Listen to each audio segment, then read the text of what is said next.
Hello, this is Dale Matthews, and this is Inside News. It's day 364 in a row with Mike and I. Mike, what do you think about that? That's completely insane. I never would have thought that that would have happened. I had, intent to go away, and I did. I missed a day, so Dale's like a day ahead of me or something like that. And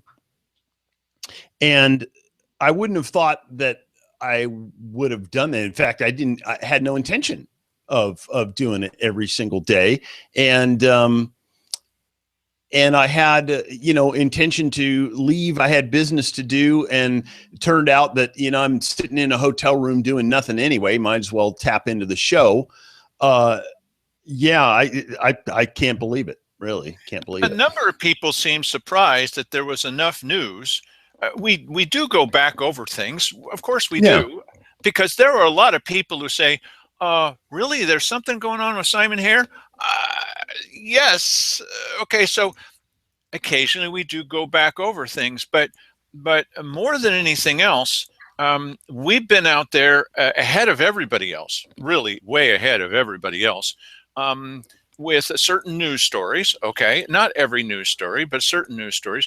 We last night's show was a good example. You have never seen Rob Pell, Sandy Casanelli, and Bill Hunker, all three of the last three recalls, people talking about it. This would be an excellent article for the Courier to do. Why wouldn't they do that kind of story, Mike? Yeah, it's ideological bent is different, I think, and you know what? It's odd, if you would have noticed, that it seemed like it was an okay thing to do to recall all those council people down there. Because it was the acceptable thing to do. Clearly it was. The paper was on board. Everybody was on board with that thing. So, I'm really not surprised that it's that way. And then, of course, Sandy Casanelli got bounced in the same sort of fashion. I don't know how they're going to come down on this one. This is going to be interesting because clearly the majority, and the newspaper knows this, clearly the majority, and they can't really afford. I mean, they have a subscription that's has to be constantly dwindling.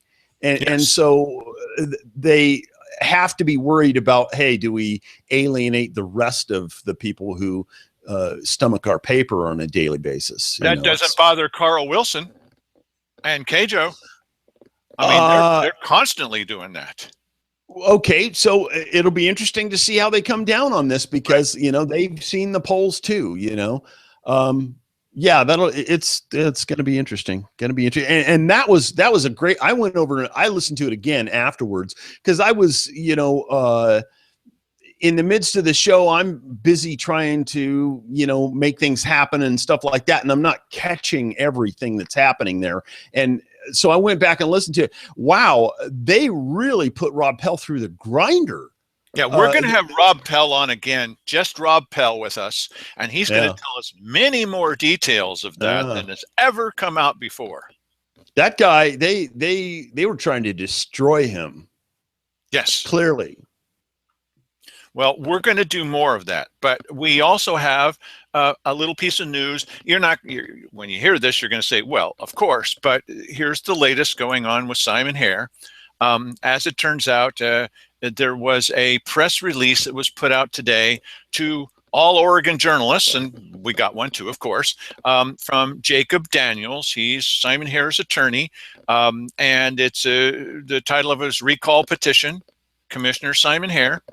And it says, in response to media inquiries regarding the recall petition that has been filed, we were talking about that last night, I am issuing this release on behalf of Simon. Simon has no intention of contesting the charges filed in Eugene. As you are aware, my office has advised Simon, notice how he just keeps calling him Simon because he's a nice young guy, to remain silent until the conclusion of the process. Gee, when's that going to be? Is there going to be a conclusion to this process, Mike? Well, the process, I think that will be a floating definition. In the beginning, it will be about the DUI thing. And then after that is finished, then it'll be about the recall. And so he won't have anything to say for the next 3 months on either of those two issues. Here's my prediction. we are not going to talk about this now. This is my prediction, because the process is still in process. And then Right. as soon as it's over, well, that's the past. Right. Yes. And, we'll hope that it is worn out as a topic. Listen, I hope that his goose is cooked by the time, I'm hoping a couple of months, and I realize these guys who've done the recalls before. They say you don't want to turn them in. Okay, don't turn them in, but have them, get them done, and have them sitting there and go. Listen, we have 8,000. We'd always love to have 10. So Right. keep on, bringing them in. And I hope that his goose is cooked, well done, and that he has to, sit around with that on his brain. That'll be interesting to see what he has to say we're going to talk after about that. the math of that in a moment, but here's the rest of that letter. Simon knows that he works for the people of Josephine County. And with that said, Simon's work as a county commissioner speaks for itself. Okay. He is a dedicated and hardworking public servant. I wonder if he said that to the dancers, who is grateful to be able to serve the people of his community, having been elected twice. As such, Simon intends to fulfill the remainder of his term on the Josephine County Commission. Well, road to hell's paved with good intentions. Whether he'll be able to...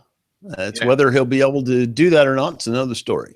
So that's what his lawyer has to say. So here's what's happening with the recall. That was from Simon's point of view. Now, Mike is going to be telling you about some of the good work that he's been doing in the community to try to help Josephine County get to the place at which it wishes to be. Well, he may be stretching it a little bit. No, I've just been making a point to post in a number of locations the electronic petition form that you can download and print, or you can just, once you open it on the internet there, you can hit print and print it out.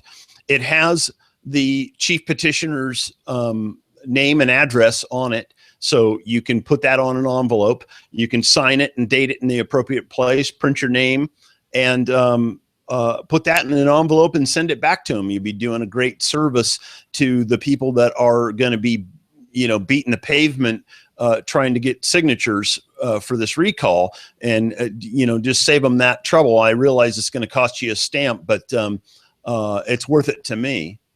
Now, and so that means, go ahead. No, go ahead.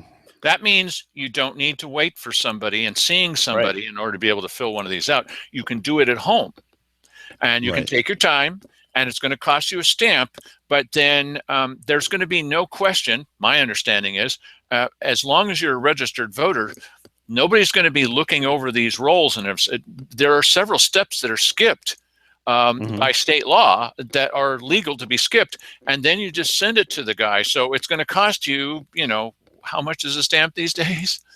Essentially 50 cents. Yes, and so it's going to cost you 50 cents to potentially recall a commissioner. Well, listen, I already have a friend of mine who's like going to get it from all of their neighbors and, in-laws and all that. And it's going to be stuffing all that into one envelope and sending it in. So I think it's very beneficial. Get this out in social media where there's a lot of exposure. The other thing is there was a number of questions about what happens if Simon is recalled and removed in May. And as I understand it now, having spoken to the Secretary of State's office and Trish down there at the recorder's office, that if he is removed, there's an appointment that is made to fill the interim, but then that appointment is replaced in November by whoever wins an election. So if he gets recalled, the candidates to replace him are going to have to gear up real fast and run for that seat in November. And that's probably going to be like a winner take all, no primary sort of thing there. Just whoever gets the most votes out of that deal. My prediction is that those two candidates are going to include Mark Seligman and Tony Webb. If they don't make it through the primary, that they'll be gearing right up to get that gold ring. Well, that's probably true. And become one of those people. So another thing that before we go into tonight's videos, which came from a year ago, we thought it would be interesting. I remember when we were shooting this footage, we were at this meeting. It's the one where the chief of police is talking about their perception that they were running the wheels off their vehicles, and they actually weren't. And so I remember thinking when Mike and I were both there videotaping it from different angles with different, views, wide shots, close-ups, that it was an important meeting of something that we'd heard many times before, but we got them all in one place at one time. And I remember thinking, in about a year, we're going to want to look at this, because I think we're going to find out that their dire predictions are not going to happen. And cats and dogs living together, and the children are all going hungry, or whatever it was they were predicting. And so we're going to be looking at that. But something I wanted to do, and we're going to do this from time to time, I just wanted to set a record straight. Many times you've heard us complain about the way the Courier writes this story, and Cajo, of course, is going to be marching in lockstep with whatever the commissioners say. And it's something about, well, this is the second time in 2 years the voters have turned down a levy. Oh, it's the third time in 3 years. It's the fourth time. You know what? And we keep saying, no, wait a minute. It's much more bizarre. So we have the numbers over our shoulder. I don't expect you to write this down, but you might want to absorb this and tell your neighbors, okay? Yeah. The earliest one that we can find at the moment is in 1998, okay? And that levy was turned down in 1998, 53 to 47. Then coming into this century, in the year 2000, I'm watching it over my shoulder, 59% of the electorate said, we don't want a levy. Yeah, that's a trouncing. Okay, now, I've often said it's 9 elections since 2000, and it is 9, but there's just one caveat, and I'm going to tell you about that in just a second. Then in 2004, there was a break, and partly that was due to the fact that the city of Grants Pass kept trying to push levies on its Grants Pass voters, and they were asking, please don't have competing levies during the same year. Okay, makes sense. Now, they got everything they ever wanted. This time, it's got to be the world's biggest shock to these people at the Grants Pass City Council, because the voters not only said no, which they've never said before. What do you mean no? But they said no, an overwhelming percentage, 80% said no. So in 2000 it was 59. In 2004 it was 59 again, said no. In 2007, which we're going to be talking about, 62% of the voters said, we don't want this. Okay, and that included both city and county voters, 62%. Then in 2008, there were 2 elections, and this is where a little bit of the controversy is. I said 9. Some people said, no, it's 8. Well, it's really 9, because in 2008, there were 2 levies on the ballot. One that included all county residents, and one that was oriented more toward the city, but it's still, it's weird. It was 2. So one of them was turned down by 60% and the other by 66%. Jeez. So that was 2 of them.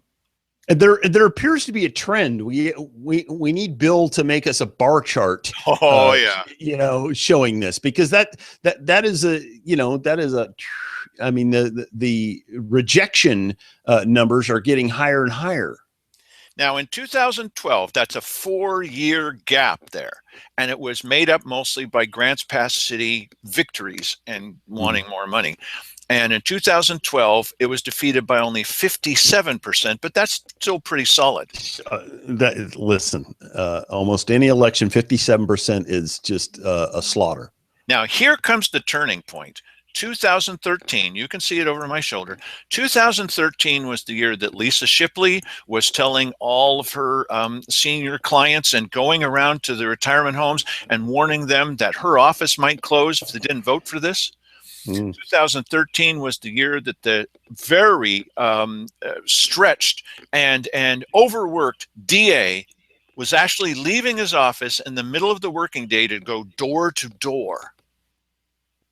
The DA, the old Mm-hmm. DA, not the new one. They did everything that they could to make sure this was the year that in 2013 that Mark Gatlin was out there with Sherry Adkins, and they were advising people, telling them things that weren't on the ballot, and that's illegal. Saying, well, the behind the scenes story is this. That was 2013. They pulled out every single liar and cheater that they possibly could. Now, certainly there's going to be some liars and cheaters on both sides of any election. Of course there are. But Mm-hmm. I know from personal examples that, some of these signs that were against the levy were having to be replaced every day because they were stolen. Yeah. So this was really bad. And yeah, you couldn't find a pro-levy sign to save your life. That's right. 2013, though, was the Empire Strikes Back. This Mm-hmm. was the time when everybody was doing everything that they could. This was the year where ballots were being collected at the courthouse. Not ballots. Petitions were being collected at the courthouse. That kind of stuff. It was that general period of time. I think I have that off by 1 year. But that's the kind of thing that was happening in 2013. In 2014, it was a citizen-driven initiative. No, it wasn't. We know that it wasn't because you've seen the tape and of Keith Heck kicking it off. And they lost by 53%, which was worse than 2013. In 2015, they lost by 54%. Yeah, but you know what? I got to tell you something. The effort that they put into last year, I'm saying it last year like it's 2015. It was earlier this year. It's almost last year. That was a lot of money. They put more money and more effort into that than they had before, and the gap was growing. And I think what that's an indication of is that the opposition to these people is getting their footing and getting stronger. I don't know what they're going to come up with for their 2016 levy, but they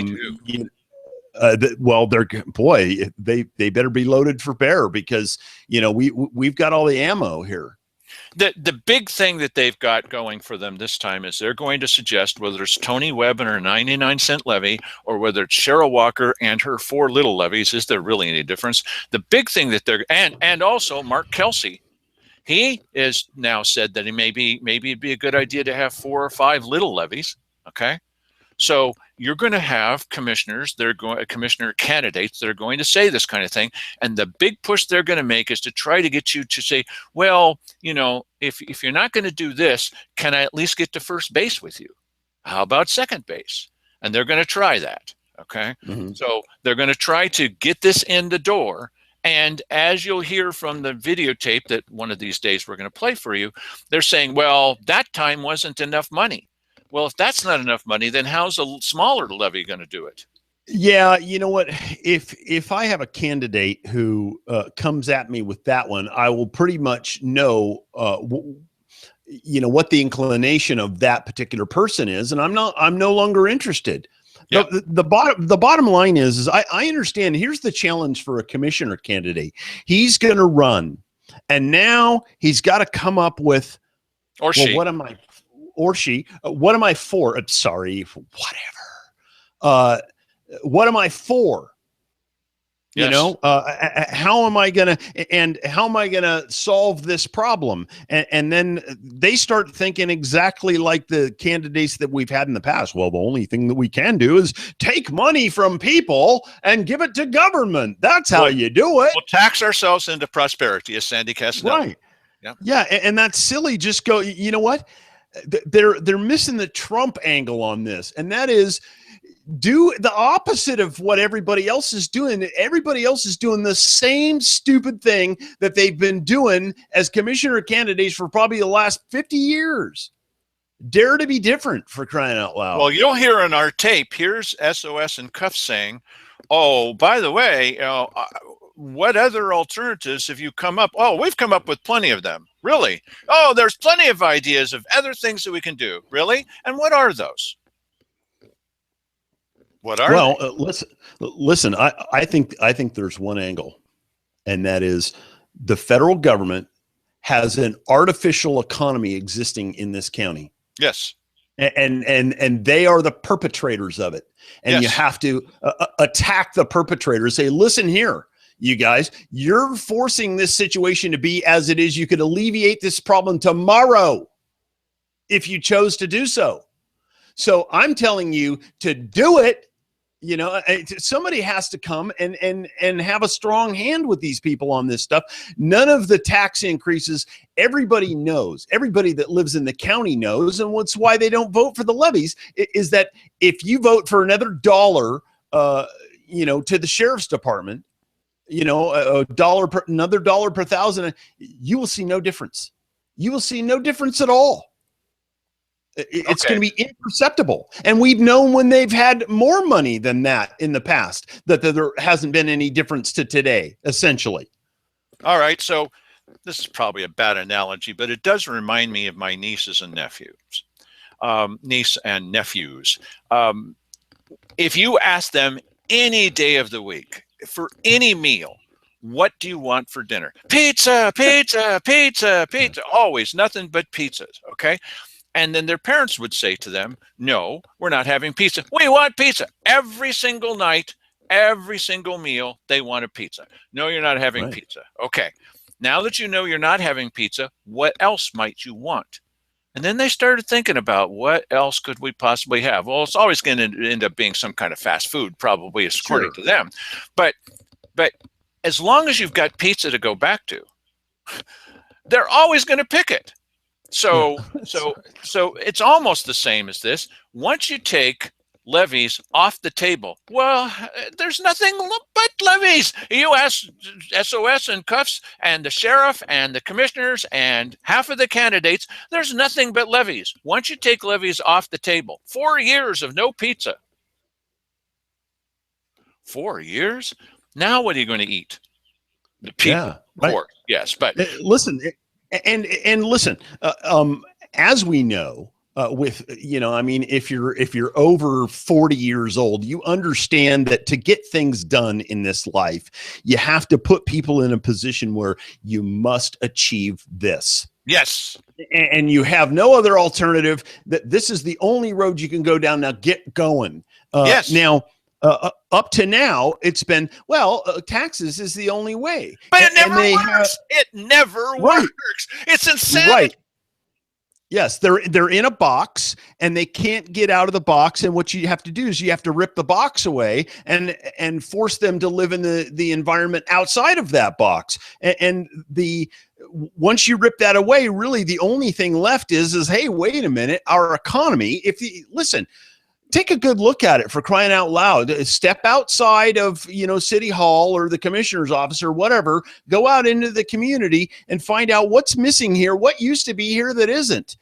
Well, that would be a vibrant economy, and that's the ability to use our resources, and not to mention the missing part of the tax rolls, which is what is it? 67% of the county that's owned by the federal government and is taxed at the timber rate, which is the lowest possible tax rate available. But Cheryl Walker has done exactly that. And her answer was two things. One is, you don't realize that's a vibrant economy out there, and she sees it every day. Yeah. That's one. And the other one is, the only reason that it isn't moving faster is because of this show. I'm not making this up. That's what she said. You know, this is stupid. This comes with this idea that, you know, people just need to get off their rear ends and start getting with it. Well, you know, it isn't rocket science what elements make for a decent economy. Number one, you know, don't put a roadblock in front of my way. Yes. You know, if I'm trying to start a business, don't make me jump through 50 hoops. Make it easy for me, for crying out loud. Come to me and hand me a permit to do business or something. I'm exaggerating there, of course, but the bottom line is that government needs to remove itself as a hindrance. And then they also need to look at what else they're hindering that is causing the rest of the economy to be in bad shape. We're enemies to energy in this country. We're enemies to local, production of minerals and timber and things of that nature. All of these things, which would be huge boons to this economy. One of the bottom lines, or forced to this bottom line, is you can see over my shoulder how many times in the last 15 years, 17 years, that this has been turned down. If there are people who have died, if there are people who are saying we don't have enough law enforcement, one of the reasons is because they keep insisting on the same answer that never works. And so some of the people who've been pressing for this bear the responsibility because they won't come up with any other, they refuse to come up with any other ideas. They keep expending all this time and energy and money last time, a huge amount of money, and it's not getting them anywhere, but they keep insisting on doing, you heard it on this show. They kicked off the next one. And Keith Eck's going to say, well, we didn't kick it off. We just get Wally Hicks to say that what with the tape that we saw, we didn't really see it. Okay. I'm sure that he'll be happy to do that because he's done it in the past. Keith Eck is still saying that they didn't do it that from the time before. And we can see that they're doing it. So they keep using the same answer. And we're saying we don't want that. That's actually causing more problems than it's solving. Yeah. Well, okay. So we're going to go back here in a minute, and Mike and I are going to take turns. We're going to read to you an article from the Daily Courier from almost exactly 1 year ago, and it's called "New Effort Underway to Pass Tax for Public Safety in Josephine County." I think it's interesting to look back at that kind of thing and say, well, let's find out, are these things true? This is written by Sean Hall of the Grants Pass Daily Courier 1 year ago, almost to the day. And it starts off, I'll start and then Mike will go. For the fourth year in a row, this is false. Another effort is underway to put a tax measure before voters to fund Josephine County's jail, rural sheriff's patrols, and juvenile justice programs. Mike? A group called Community United for Safety held a kickoff event Tuesday before about 80 people at the Wild River Pub in Grants Pass to begin a petition drive to collect about 2,150 signatures. This Wild River Pub is a place that I can't go. No pizza for you, Dale Matthews, because we were all invited. The public was invited to come down to a quorum of county commissioners talking about and listening to people talk about county business. And then Cheryl Walker insisted that I get tossed out, and Carl Wilson laughed about it. Their goal is to put the proposal before voters on May 19th. That was a year ago. People are fed up with being fed up, said Scott Draper, general manager of Club Northwest and co-founder of the petition drive. Now is our window. Now is the time to get this done. The latest levy would set a property tax of $1.40 per $1,000 of assessed value. At 58 cents, Josephine County currently has the lowest property tax rate in the state, far below the average of more than $2 per $1,000. Yes. Oh, and so we're bad people, and we're underfunding the state, and they're handing us welfare. That's what it must be, because that's what's inferred there. Okay. 3 proposed levies have failed since 2012, including one earlier this year that was a lower rate of $1.19. But organizers say that what's different this time is that a professional polling company was used to ask voters ahead of time what they would support. I guess they lied. We could have told them. We listened directly to people, Draper said. Oh, man. The poll found that 51% definitely favored the $1.40 amount, with the additional 12% saying they probably would vote for it. but only if a boost in patrol coverage is part of the deal. Now, you know what? That's a key thing. They obviously didn't believe it, but I would be very interested to know the verbiage of the questions and how they asked it, because we all know that you can get a different answer to a poll depending on what question you ask. Now, that totals up, Mike, to 63%. So Yeah. these guys were absolutely sure, even though it was higher than the last time. Yes. An additional 12%. The 63% was going to, and what did the vote? It's over my shoulder. It turned out to be 54% against. It was more. It was higher than the previous 2 years. That's right. Oh, as a result, the latest proposed levy would pay for 16 patrol deputies. Of course it would, up from 10 now. It would also boost, this is Sean Hall's writing, this is the Daily Courier. It would also boost the jail's capacity to 160 inmates, up from 130 now, and pay to reopen the 30-bed Juvenile Justice Center's shelter detention facility. A key provision of the measure also calls for creation of a public oversight committee and for an independent audit of county public safety funding, by the cuffs, hand-picked people who are insiders inside local government. They come, Mike, they come from all walks of the Rotary Club. Now. Oh, right. Draper termed the Oversight Committee, quote, a bridge between our money and public safety. Sheriff-elect Dave Daniel, who was in attendance, said such a committee provides solid information to the public. Yes, This is why Dave Daniel won't talk to us now. Not at all, because we released the figures that show that many of the things they've been saying are just completely bogus. For example, tell them about OSP, Mike. Well, they claim that the OSP is spending an inordinate amount of time here, and that they are giving us a greater share of their resources than we're due by the taxes that we're paying. And we showed on the show here that in terms of OSP patrol troopers per thousand of the population, that we're much, much lower than really most of the counties in Oregon. And from whom did we get that? What organization gave us that information? Oh, that's the OSP itself. Yes. They dragged their feet. They didn't want to give us the information until after the levy.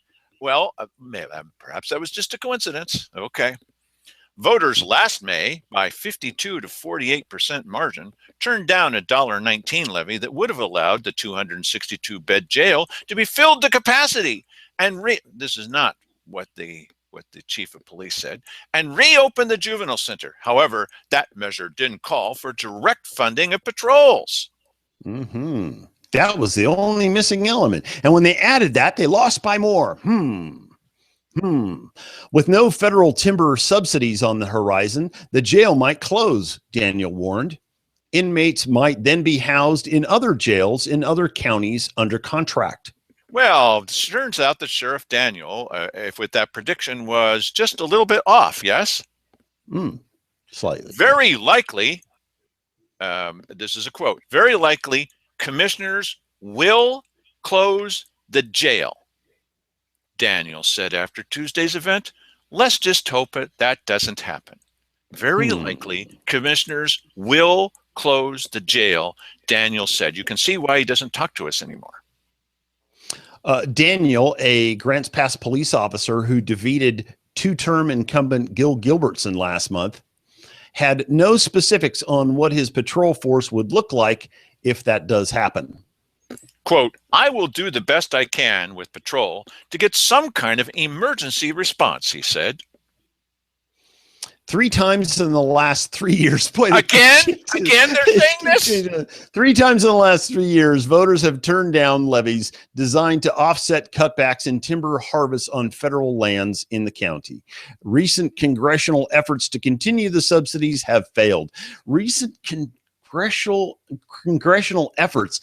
Boy, I'd sure like to have bigger eyeballs on that procedure to see now, who's talking about what to whom. Says, this is from the Daily Courier. This was when Jim Moore was still there, but this was written by Sean Hall and approved by Kevin Whittison. Recent efforts have failed. They have? No, they haven't. Well, Recent we efforts keep have getting always funding. succeeded. Well, that is true, but they've been giving us lesser and lesser amounts of money, and they're trying That's not to failure. No, it isn't failure. Failed. However, that is something that the feds need a good flogging on us. Hey, listen, you know what? Right now, the O&C Act is in place. You haven't replaced it with anything. You're trying to replace it with something, but you haven't done that. So when we look at this, the O&C not only requires that they share 50% of the revenue from timber harvest with us, but it also mandates them to harvest at what they refer to as sustainable level. But what that means, and today that's become known as don't cut any timber at all, because that's the only thing that's sustainable. But really what that means is you cut what the forest is capable of replacing, and that's substantial. Here's the point. I'm not trying to let the federal government off the hook. Believe me, I'm not. Okay, despite the fact that they watch this show, they probably should. No, what's happening here is they're already starting to say it again. Why? We know for sure that the federal government is not taking any action to do anything about the O&C funding, but they're just not really. It's all over. Really, you can take our word for it. It's all over this time. Yeah. We've heard this every single time. Yeah. Now, it doesn't mean that we need to just whistle a happy tune, but one, it's not 3 times in 3 years or 2 times in 2 years or 1.5 times in 1.5 years. This is bogus, and that's directly from the Daily Courier. Okay, that's not true. The other thing is the federal government's going to cut us off at the knees. They're really, really, really going to do it this time. Listen, it's not true. Well, the people are tired of not voting to raise their own property taxes. This, the sheriff said, our current sheriff. I know the people are tired of not voting to raise their own property taxes. Yeah, that's a bizarre statement. You know what though? Listen, is there a county commissioner in the state of Oregon that you know of that is, calling up people in the state here and saying, listen, you need to get on board with us and put pressure on the feds because this needs to get done here. We're sick and tired of them not fulfilling their agreement. And I think that there's an understanding amongst politicians in the state, be at whatever level, that there's a mindset on the state level that the feds are supreme. The feds are saying that they're just not going to give us the welfare anymore. And we're going, oh no, please give us some more welfare. And in fact, I could understand that if that's what it was, but this is payment. They have a lease essentially permanently on this land. We have a contract. Yes, we have a contract. They're supposed to, they're part of their contract is that they are to harvest timber and they're to share 50% of that revenues with the counties that are party to that agreement. Now, they actually cut it down from like 50% to 25%. And we were still getting that and happy with it. Listen, I say take these guys and nail them to the wall. Make them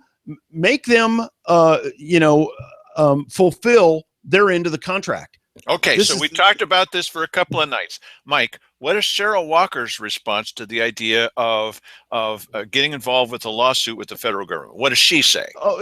Well, she just says that's a loser, and that's what we can expect from her because, I have her number. Too.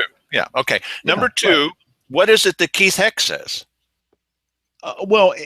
Keith Heck isn't interested in doing anything, really. Keith Heck sleeps and asks Simon what his opinion is. That's basically what he does. What is it that Simon Hare says that we have to do? Yeah, that's a good question. We have to turn it over to the Association of O&C Counties. Yeah, how's that working? The meeting that he could not attend because he was in jail. Right. And all that it needs is another 3 or 4 years to finally get around to maybe they're going to do something. But it has to go through him, and it's got to go through the Association of O&C Counties, and this is paying bigger dividends than you'll ever know. Oh, you know what? I got to tell you something. I am not intimately familiar with what they do there, but I do know one thing: it isn't producing any positive results for this county. It isn't. We're not getting anything better. Listen, if they're an association, I would think that maybe they got power like the unions do. You think the unions would not only be getting what they have coming to them as a matter of the contract, they'd be getting increases out of the federal government. If the federal government shorted them on a payment, they'd be suing them in federal court. I got it. And they'd be getting damages, for crying out loud. So I don't know what you're doing sitting around on your fat patoot, when you could be producing results. I got it. We form a union of Oregon counties. Yeah. And all of the government people go out on strike. You're not paying your contract. We're going out on strike and shut down all the governments in Southern Oregon. Oh, until the federal government comes through with their payments and see what they do. No prosecutions, no collection of anything. Nobody's going to work. We're all sitting at home. We're all sitting here like this. Okay, now what are you going to do, federal government? Yeah, you got to get solidarity amongst the. Listen, the insiders of our local government down here, they're not going to go for that. They might as well work. Their paychecks might as well be coming from Washington D.C. because all they are is a bunch of bureaucrats. Yes, and these people are not for us. They're not working for us. They are working for them. Yes, that's who they're working for. Remember the example that we talked about. It sounds like it's off the topic, but it's not. The example we talked about the guy that has a shed in his backyard and is within sight of a river, supposedly sight of a river. Mm-hmm. But there's this big berm, this big earth berm. You can't see it from the river. Okay, but there are rules that within a certain distance from the river that you can't paint that little barn or that little shed a certain colors, yes. Because you could potentially see it, but you can't see it from the river. So I suggested that what we do to teach these guys that we get together, the two fiscally conservative commissioners. It wouldn't involve Simon here because he's not part of this group, and that we go down there and invite the media, and we paint that thing, brother, bright orange and green stripes.